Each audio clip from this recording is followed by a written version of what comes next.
की जय, बोलो भारत माता की जय। आम आदमी पक्षಕ್ಕೆ ಜಯವಾಗಲಿ, ಆಮ್ ಆದ್ಮಿ ಪಕ್ಷಕ್ಕೆ ಜಯವಾಗಲಿ, ಅರವಿಂದ್ ಕೇಜ್ರಿವಾಲ್ ಅವರಿಗೆ ಜಯವಾಗಲಿ, ಅಮಿತ್ ಶಾ ಅವರಿಗೆ ಧಿಕ್ಕಾರ.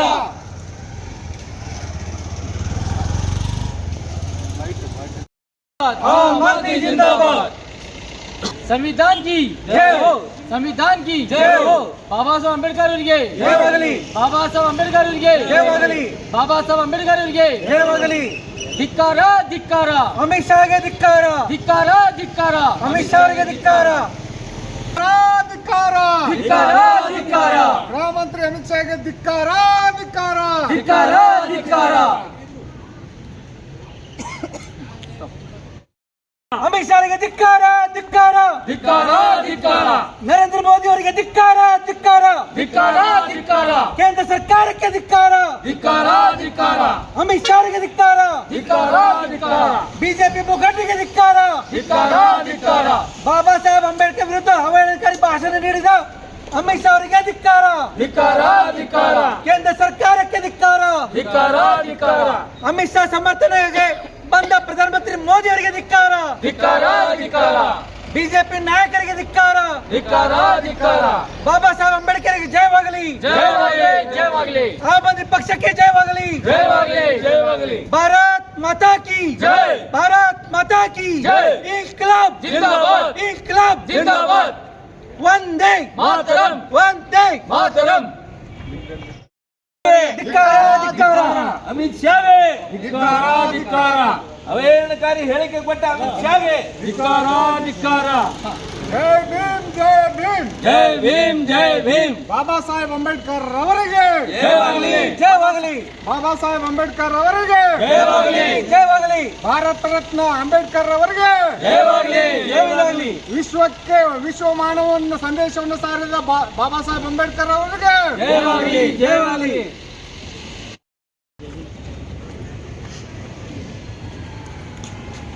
ಅಂಬೇಡ್ಕರ್ ಅವರ ವಿರುದ್ಧ ಅಮಿತ್ ಶಾ ಅವರು ಹೇಳಿಕೆಯನ್ನು ಕೊಟ್ಟಿದ್ದು ಮೊನ್ನೆ ಅವಹೇಳನಕಾರಿ ಹೇಳಿಕೆ. ಅದ್ರ ವಿರುದ್ಧವಾಗಿ ನಾವು ಇವತ್ತು ತಮ್ಮ ಮುಖಾಂತರ ಪ್ರಧಾನಿ ಮೋದಿಯವರಿಗೆ ಅವ್ರ ಮೇಲೆ ಒಂದು ಆ್ಯಕ್ಷನ್ ತೊಗೋಬೇಕು, ಅವರಿಗೆ ಕ್ಯಾಬಿನೆಟ್ನಿಂದ ಹೊರಗೆ ಹಾಕಬೇಕಂತೇಳಿ, ಅದ್ರ ಜೊತೆಗೆ ರಾಜೀನಾಮೆ ಕೂಡ ಕೊಡಿಸ್ಬೇಕು ಅಂತೇಳಿ ನಾವು ಒತ್ತಾಯ ಮಾಡ್ತಾ ಇದ್ದೀವಿ. ಹೀಗಾಗಿ ತಮ್ಮ ಮುಖಾಂತರ ನಾವು ಪ್ರಧಾನಮಂತ್ರಿಯವರಿಗೆ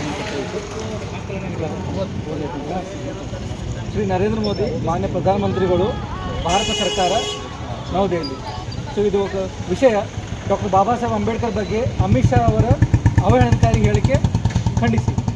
ಮಾನ್ಯರೇ, ಅಮಿತ್ ಶಾ ಅವರ ಡಾಕ್ಟರ್ ಬಾಬಾ ಸಾಹೇಬ್ ಅಂಬೇಡ್ಕರ್ ಬಗೆಗಿನ ಅವಹೇಳನ ಭಾಷಣ ಖಂಡನೀಯ. ಮಂಗಳವಾರ ಸಂಸತ್ತಿನಲ್ಲಿ ರಾಷ್ಟ್ರ ಗೃಹ ಸಚಿವ ಅಮಿತ್ ಶಾ ಅಂಬೇಡ್ಕರ್ ಅವರ ಬಗೆಗಿನ ಮಾಡಿದ ಅವಹೇಳನಕಾರಿ ಭಾಷಣ ಅತ್ಯಂತ ಖಂಡನೀಯ. ಎಲ್ಲರೂ ನಮಸ್ಕಾರ. ಇವತ್ತು ಆಮ್ ಆದ್ಮಿ ಪಕ್ಷ ವಿಜಯಪುರ ಘಟಕದಿಂದ DC ಕಚೇರಿಯಲ್ಲಿ ಇವತ್ತು ಪ್ರಧಾನಮಂತ್ರಿಯವರಿಗೆ ಜಿಲ್ಲಾಧಿಕಾರಿ ಮೂಲಕ ಒಂದು ಮನವಿಯನ್ನು ಕೊಡ್ತಾ ಇದ್ದೀವಿ. ಇದರ ವಿಷಯ, ಮಂಗಳವಾರ ಸಂಸತ್ತಿನ ರಾಜ್ಯಸಭೆಯಲ್ಲಿ ಗೃಹ ಸಚಿವರಾದ ಅಮಿತ್ ಶಾ ಅವರು ಡಾಕ್ಟರ್ ಬಾಬಾ ಸಾಹೇಬ್ ಅಂಬೇಡ್ಕರ್ ಅವರ ವಿರುದ್ಧ ಒಂದು ಅವಹೇಳನಕಾರಿ ಒಂದು ಭಾಷಣವನ್ನು ಮಾಡಿದ್ದಾರೆ. ಈ ಒಂದು ಭಾಷಣ ಎಲ್ಲ ನಮ್ಮ 145 ಕೋಟಿ ದೇಶದ ಜನತೆಗೆ ಒಂದು ಅವಮಾನ ಮಾಡದಂತಿದೆ. ಅದ್ರ ಜೊತೆಗೆ ಬಾಬಾ ಸಾಹೇಬ್ ಅಂಬೇಡ್ಕರ್ ಅವರು ಬರೆದಂಥ ಸಂವಿಧಾನವೂ ಕೂಡ ಒಂದು ಅವಮಾನವಾಗಿದೆ. ಸಂಸತ್ನಲ್ಲಿ ನಿಂತ್ಕೊಂಡು, ಸಂವಿಧಾನದ ಅಡಿಯಲ್ಲಿ ನಿಂತ್ಕೊಂಡು ಅಮಿತ್ ಶಾ ಅವರು ಯಾವುದೇ ಒಂದು ಪ್ರತಿಭಟನೆ ಮಾಡಿದ್ರೆ ಎಲ್ಲರೂ ಅಂಬೇಡ್ಕರ್ ಅಂಬೇಡ್ಕರ್ ಅಂಬೇಡ್ಕರ್ ಅಂಥೇಳಿ ಫ್ಯಾಷನ್ ಮಾಡ್ಕೊತಾ ಬರ್ತಾರೆ. ಅಂಬೇಡ್ಕರ್ ಅವ್ರ ಹೆಸರು ಇಷ್ಟು ಸಲ ಹೇಳುವ ಬದಲು ನೀವು ದೇವರ ಹೆಸರು ಹೇಳಿದರೆ ಇಷ್ಟೊತ್ತಿಗೆ ನಿಮಗೆ 7 ಜನ್ಮದ ಒಂದು ಸ್ವರ್ಗದಲ್ಲಿ ನಿಮಗೆ ಜಾಗ ಸಿಕ್ತಿತ್ತು ಅಂತ ಹೇಳ್ತಾರೆ. ಸೊ ಹೀಗಾದರೆ ನಾವು ಅಂಬೇಡ್ಕರ್ ಅವ್ರ ಫೋಟೋ ಹಿಡ್ಕೊಂಡು, ಅಂಬೇಡ್ಕರ್ ಅವರು ನೆನೆಸ್ಕೊಂಡು ನಾವು ಪ್ರತಿಭಟನೆ ಮಾಡಿದ್ರೆ ಇವರಿಗೆ ಒಂದು ಖುಷಿ ವಿಚಾರ. ಅಂದರೆ ಇಲ್ಲಿ ಅಂಬೇಡ್ಕರ್ ಅವ್ರನ್ನ ಯಾರು ನೆನೆಸಬಾರ್ದು ಅಂತ ಹೇಳಿ ಅವರು ತಮ್ಮ ಮಾತನ್ನು ಹೇಳ್ತಿದ್ದಾರೆ. ತಮ್ಮ ಭಾಷಣದಲ್ಲಿ ಅವರು ಅಂಬೇಡ್ಕರ್ ಅವ್ರ ವಿರುದ್ಧ ಈ ಒಂದು ಹೇಳಿಕೆಯನ್ನು ಆಮ್ ಆದ್ಮಿ ಪಕ್ಷ ವಿಜಯಪುರ ಘಟಕ ಅತ್ಯಂತ ಖಂಡನೀಯ ಅಂಥೇಳಿ ನಾವು ಹೇಳ್ತಾ ಇದ್ದೀವಿ. ಹೀಗಾಗಿ ಸಂಸತ್ತಿನಲ್ಲಿ ನಿಂತ್ಕೊಂಡು ಅವರಿಗೆ ಗೃಹ ಸಚಿವರಾದಂಥ ಅಮಿತ್ ಶಾ ಅವರಿಗೆ MLA ಆಗಿದ್ದರು, ಸಂಸದರಾಗಿದ್ದಾರೆ. ಇದನ್ನು ಅವಕಾಶ ಮಾಡಿಕೊಟ್ಟಿದ್ದು ಬಾಬಾ ಸಾಹೇಬ್ ಬರೆದಂಥ ಸಂವಿಧಾನ ಅಡಿಯಲ್ಲಿ.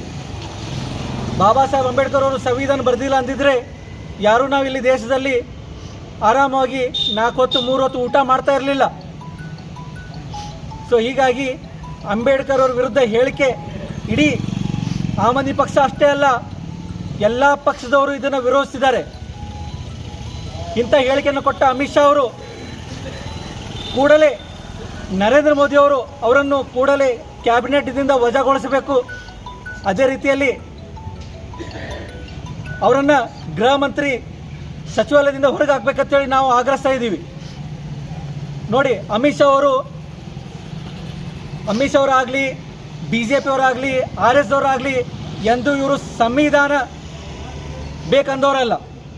ಯಾವತ್ತು ಇವರು ಮನುಸ್ಮೃತಿ, ಅವ್ರದ್ದೇ ಆದಂಥ ಒಂದು ಸಂವಿಧಾನ ಮನುಸ್ಮೃತಿ, ಅದನ್ನು ಹೆಂಗಾರೆ ಮಾಡಿ ಅಳವಡಿಸಬೇಕು ಭಾರತ ದೇಶದಲ್ಲಿ ಅಂತೇಳಿ 10 ವರ್ಷದಿಂದ ಒಂದು ಹುನ್ನಾರ ಮಾಡ್ತಾ ಬರ್ತಾನೆ ಇದ್ದಾರೆ.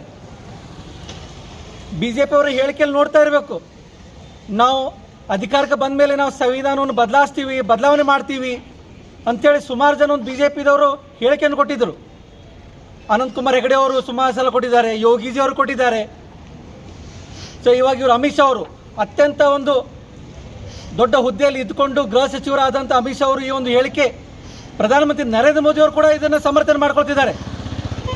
ಅವರು ಮಂಗಳವಾರ ಹೇಳಿಕೆ ಕೊಟ್ಟ ಮೇಲೆ ನೆನ್ನೆ ಪ್ರಧಾನಮಂತ್ರಿ ಮೋದಿ ಅವರು ಒಂದು ಟ್ವೀಟನ್ನು ಮಾಡಿದ್ದಾರೆ. ಆ ಒಂದು ಟ್ವೀಟಲ್ಲಿ ಅಮಿತ್ ಶಾ ಅವ್ರನ್ನ ಸಮರ್ಥನೆ ಒಂದು ಮಾಡ್ತಿದ್ದಾರೆ. ಕಾಂಗ್ರೆಸ್ ಅವರಿಗೆ ಒಂದು ಬೈಯೋ ಬರದಲ್ಲಿ ಅಂಬೇಡ್ಕರ್ ಅವರನ್ನು ಅವಮಾನಿಸಿದ್ದಾರೆ. ಒಂದು ದೇಶದ ಪ್ರಧಾನಮಂತ್ರಿ ಆಗಿ, ಒಂದು ದೇಶದ ಗೃಹ ಸಚಿವರಾಗಿ ಸಂವಿಧಾನ ಮೇಲೆ ಇವರು ಪ್ರಮಾಣ ವಚನ ತೊಗೊಂಡಿದ್ದಾರೆ. ಆದರೂ ಸಹಿತ ಇವರಿಗೆ ಅಂಬೇಡ್ಕರ್ ಇವರಿಗೆ ಇಷ್ಟ ಇಲ್ಲ, ಇವರಿಗೆ ಸಾವರ್ಕರ್ ಇಷ್ಟ ಅಂತ. ಇವರಿಗೆ ಆ ಸಂವಿಧಾನ ಬರೆದಂಥ ಇವರಿಗೆ ಅಂಬೇಡ್ಕರ್ ಬೇಕಾಗಿಲ್ಲ, ಇವರಿಗೆ ಮನುಸ್ಮೃತಿ ಬೇಕು, ಸಾವರ್ಕರ್ ಬೇಕು. ಇವಾಗ ಸಂವಿಧಾನ ಜೇಕರ್ತ ಇದ್ದಿದ್ದಿಲ್ಲ ಅಂದಿದ್ರೆ ಅಮಿತ್ ಶಾ ಅವರು ಗುಜರಾತ್ನಲ್ಲಿ ಯಾವುದೋ ಒಂದು ಗುಜರಿ ವ್ಯಾಪಾರ ಮಾಡ್ಕೊಂಡು ಕೂತ್ಕೊಡ್ತಾ ಇರ್ಬೋದು. ಅದೇ ರೀತಿಯಲ್ಲಿ ಪ್ರಧಾನಮಂತ್ರಿ ಮೋದಿ ಅವರು ಸಂವಿಧಾನ ಅಡಿಯಲ್ಲಿ ಪ್ರಧಾನಮಂತ್ರಿ ಆಗಿದ್ದಾರೆ. ಇದನ್ನು ಮರಿಬಾರ್ದು. ಸಂವಿಧಾನ ಇಲ್ಲಿದ್ದಂದರೆ ಪ್ರಧಾನಮಂತ್ರಿ ಅವರು ಸಣ್ಣ ವಯಸ್ಸಿನಲ್ಲಿ ಏನು ಚಹಾ ಮಾರ್ಕೋತ ಕೂಡ್ತೀರ ಅಂತ ಹೇಳ್ತಿದ್ರಲ್ಲ, ಅವರು ಅಲ್ಲಿ ಯಾವುದೋ ಒಂದು ಗುಜರಾತ್ನ ರೈಲ್ವೆ ಸ್ಟೇಷನಲ್ಲಿ ಒಂದು ಚಹಾ ಮಾಡ್ಕೋತ ಕೊಡಬೇಕಾಗಿತ್ತು. ಸಂವಿಧಾನ ಇದ್ದಿದ್ದಿಲ್ಲ ಅಂತಿದ್ರೆ, ಸಂವಿಧಾನ ಇದ್ದಿಲ್ಲ ಅಂದರೆ ನಾವು ಇಲ್ಲಿ ಇರ್ತಿದ್ದಿಲ್ಲ, ಯಾವ ಪ್ರಧಾನಮಂತ್ರಿ ಇರ್ತಿದ್ದಿಲ್ಲ, ಯಾವ ಗೃಹ ಸಚಿವರು ಇರ್ತಿಲ್ಲ, ಯಾವ MLA MP ಇರ್ತಿದ್ದಿಲ್ಲ. ಅದು ನಮ್ಮ ಪುಣ್ಯ. ಬಾಬಾ ಸಾಹೇಬ್ರ ಅಂತ ಒಂದು ಮಹಾತ್ಮ, ಇಂಥ ಮಹಾತ್ಮ ಒಂದು ಸಂವಿಧಾನ ನಮ್ಮ ದೇಶಕ್ಕೆ ಕೊಟ್ಟಿದ್ದಾರೆ. ಅವ್ರ ಬಗ್ಗೆನೇ ಇವರು ಅವಹೇಳನಕಾರಿ ಮಾತಾಡ್ತಾರೆ. ಅವರೇನು ದೇವರ ಅಂತಾರೆ. ಹೌದು, 145 ಕೋಟಿ ದೇಶದ ಜನರಿಗೆ ಡಾಕ್ಟರ್ ಬಾಬಾ ಸಾಹೇಬ್ ಅಂಬೇಡ್ಕರ್ನೇ ದೇವರು, ಅವರೇ ದೇವರು. ಸಂವಿಧಾನ ಕೊಟ್ಟಂಥ ಬಾಬಾ ಸಾಹೇಬ್ ಅಂಬೇಡ್ಕರ್ ನಮ್ಮ ಜನತೆಗೆ ದೇವರು, ನಮಗೂ ದೇವರು. ಅವರು ಸಂವಿಧಾನ ನಮಗೆ ಪ್ರೇರಣೆ, ಅಂಬೇಡ್ಕರ್ ಅವರು ನಮಗೆ ಪ್ರೇರಣೆ ಇಲ್ಲಿ.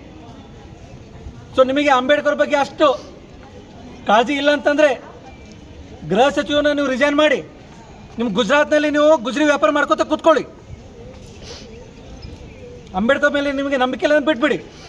ಮತ್ತು ಕೇಂದ್ರದಲ್ಲಿ BJP ಪಕ್ಷಕ್ಕೆ ಸಮರ್ಥನೆ ಕೊಟ್ಟ JDU ಪಕ್ಷ ಮತ್ತು TDP ಪಕ್ಷ, ನಿತೀಶ್ ಕುಮಾರ್ ಹಾಗೂ ಚಂದ್ರಬಾಬು ನಾಯ್ಡು ಅವರಿಗೆ ನಾನು ಕೇಳೋಕ್ಕೆ ಇಷ್ಟಪಡ್ತೀನಿ, ಈ ಒಂದು ಅಮಿತ್ ಶಾ ಅವರ ಅವಹೇಳನಕಾರಿ ಹೇಳಿಕೆ ನೀವು ಸಮರ್ಥಿಸುತ್ತೀರಾ?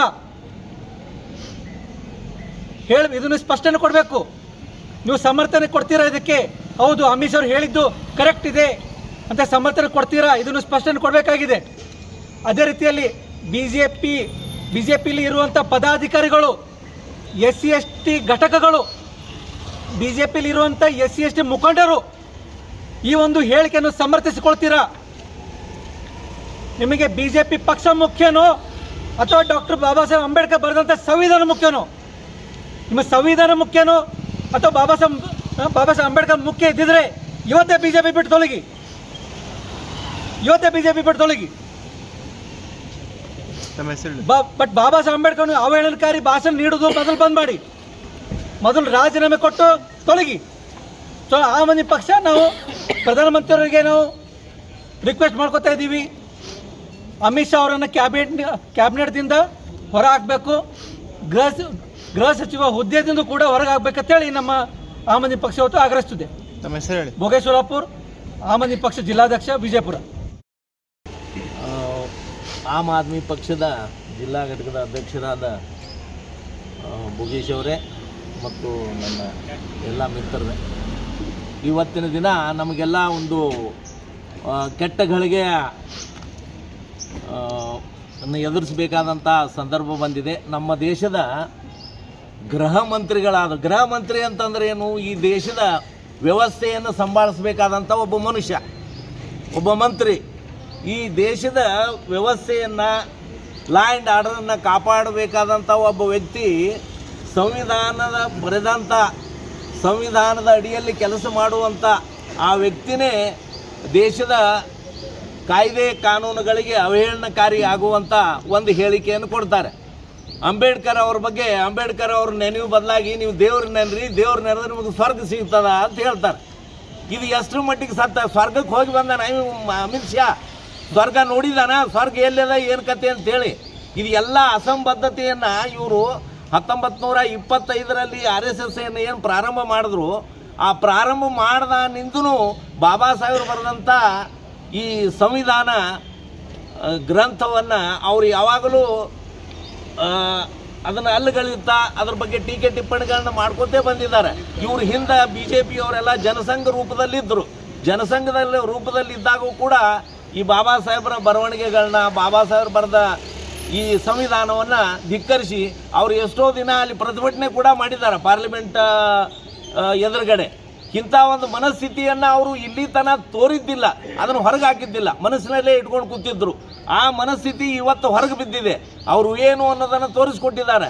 ಯಾವ ಸಂವಿಧಾನದ ಅಡಿಯಲ್ಲಿ ಕ್ಯಾಬಿನೆಟ್ ರಚನೆ ಮಾಡಿಕೊಂಡು ಒಬ್ಬ ಪ್ರಧಾನಮಂತ್ರಿಯಾಗಿ, ಒಬ್ಬ ಗೃಹ ಮಂತ್ರಿಯಾಗಿ ಅವರು ಇರಬೇಕು, ದೇಶದ ರಕ್ಷಣೆ ಮಾಡುವಂಥವರೇ ದೇಶದಲ್ಲಿ ಒಂದು ಬಾಬಾ ಸಾಹೇಬ್ರ ಬಗ್ಗೆ ಹೀನಾಯವಾಗಿ ಮಾತಾಡಿ ದೇಶದ ಕಾಯ್ದೆ ಕಾನೂನವನ್ನೇ ಅಲ್ಲಗಳೆಯುವಂಥ ಕೃತ್ಯವನ್ನು ಮಾಡಿದ್ದಾರೆ. ಅದಕ್ಕೆ ಈ ಸಂದರ್ಭದಲ್ಲಿ ಅವರನ್ನು ನಾವು ಖಂಡಿಸ್ತೇವೆ, ಅವ್ರ ಹೇಳಿಕೆಯನ್ನು ಖಂಡಿಸ್ತೇವೆ. ಆ ಪ್ರಧಾನಮಂತ್ರಿ, ಈ ಸರ್ಕಾರ, ಈ ದೇಶದಲ್ಲಿ ಸರ್ಕಾರ ಇರಲಿಕ್ಕೆ ಯೋಗ್ಯಿಲ್ಲ. ಯಾವ ಸರ್ಕಾರಗಳು ತಾರತಮ್ಯವನ್ನು ಮಾಡ್ತಾವೋ ಆ ಸರ್ಕಾರಗಳು ಇರಬಾರ್ದು. ಯಾವುದೇ ದೇಶದಲ್ಲಿ ಎಲ್ಲ ಜನತೆಗಳನ್ನ, ಎಲ್ಲ ಪ್ರಜೆಗಳನ್ನು ಅಣ್ಣ ತಮ್ಮಂದಿರಂತೆ ಮತ್ತು ಸಮಾನರಾಗಿ ನೋಡುವಂಥ ಒಂದು ದೃಷ್ಟಿಕೋನ ಬೇಕು. ಆ ದೃಷ್ಟಿಕೋನನೇ ಇವರಲ್ಲಿ ಇಲ್ಲ ಅನ್ನೋದು ಈಗ ಸಾಬೀತಾಗಿದೆ. ಆದ್ದರಿಂದ ಅಮಿತ್ ಶಾ ರಾಜೀನಾಮೆ ಕೊಟ್ಟು ಹೊರಗೆ ಹೋಗಬೇಕು. ತಮ್ಮ ಮನೆಯಲ್ಲಿ ಕೂತ್ಕೊಂಡು ಇದು ಮಾಡಲಿ, ಅವನು ದೇವ್ರ ಧ್ಯಾನ ಮಾಡಿ ಸ್ವರ್ಗಕ್ಕೆ ಹೋಗಲಿ. ಅವ ಇಲ್ಲಿ ದೇಶದಲ್ಲಿ ಯಾರು ಸ್ವರ್ಗಕ್ಕೆ ಹೋಗೋದು ಇಲ್ಲ, ಇದು ಇಲ್ಲ. ಇಲ್ಲಿ ನಾವು ಭೂಮಿ ಮೇಲೆ ಇದ್ದು ಸಂತೋಷದಿಂದ ಜೀವನ ಮಾಡಬೇಕಾಗಿದೆ. ಆ ಸಂತೋಷಿತವಾದ ಜೀವನ ಮಾಡಲಿಕ್ಕೆ ಅಡ್ಡಿ ಆದಂಥ ಈ ಸರ್ಕಾರ ತೊಲಗಿ ಹೋಗಬೇಕು. ಇವರೆಲ್ಲ ರಾಜೀನಾಮೆ ಕೊಟ್ಟು ಈ ಸರ್ಕಾರನೇ ತೊಲಗಿ ಹೋಗಬೇಕು ಅಂತ ಹೇಳಿ ಇವರ ವರ್ತನೆಯನ್ನು ಖಂಡಿಸಿ ನನ್ನ 2 ಮಾತು ಮುಗಿಸ್ತೇನೆ. जय भीम। जय भीम। और नए न्यूज़ों के लिए देखते रहिए अपना चैनल TV22 न्यूज़। लाइक करें, शेयर करें, सब्सक्राइब करें और बेल आइकन बटन दबाना ना भूलें।